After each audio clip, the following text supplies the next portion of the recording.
passage today deals with one of those beautiful, beautiful prophecies of the future.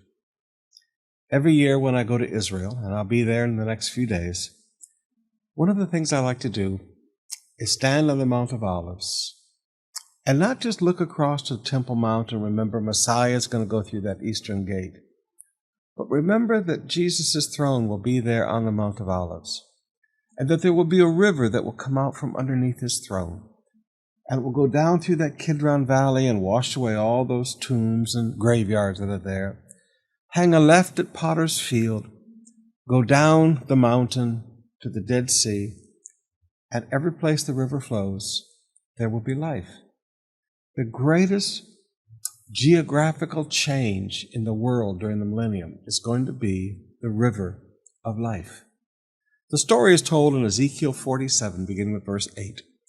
Then he said to me, the river flows east through the desert into the valley of the Dead Sea.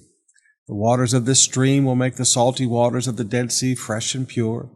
There will be swarms of living things wherever the water of this river flows. The fish will abound in the Dead Sea, for its waters will become fresh. Life will flourish wherever this water flows.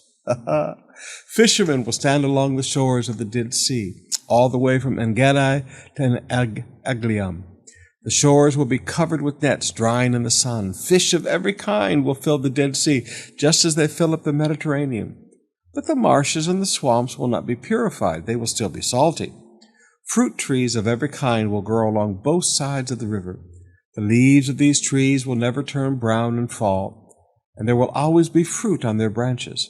There will be a new crop every month, for they will be watered by the water flowing from the temple. The fruit will be for the food, and the leaves for the healing. Now, beloved, I want you to notice, this river flows through that Kidron Valley, hangs a left at Potter's Field. And now all of you that have been with us to Israel, do you remember the dry, barren landscape coming up from the Dead Sea? I mean, there's just nothing there. It's just brown hills, even after the rainy season, even after the beautiful rains. Everything is just dry and brown. Going down to the Dead Sea, it even gets worse and worse until you get all the way there, and nothing lives here. But when Jesus sets his foot on the Mount of Olives, and that mount splits in two, a river of living water, a river of life is going to flow. And I want you to notice, wherever this water flows, trees grow on both sides of the river.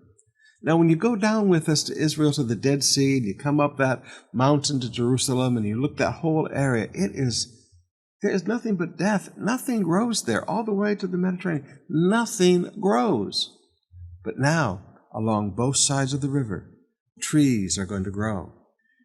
Before, when there was only death, there were no fish, there was no life. Now fish of all kinds are going to be there.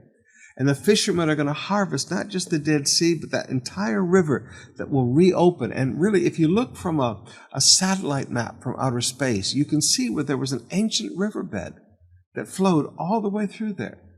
And this river of life is going to open that ancient riverbed up once again. And there's going to be nothing but abundance.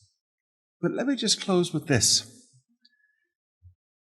I want you to notice how supernatural this river of life is. It's not going to be like a normal river. The trees growing along the side of that river, their leaves will never grow brown, die, and fall off the tree.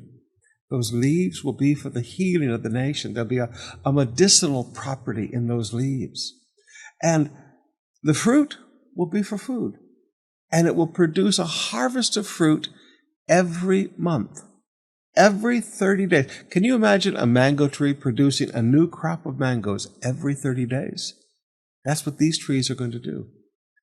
One day, when you go with us to Jerusalem, and you look around the Dead Sea, and you go swimming in the Dead Sea, and you see all the death down there where Sodom and Gomorrah used to be, all that sin brought destruction to, and you drive up the mountain with us through all that barren desert, remember, one day, that whole area is going to be covered with beautiful supernatural fruit trees. And that Dead Sea that looks so awful right now is going to be the most beautiful place, That's the future we look forward to.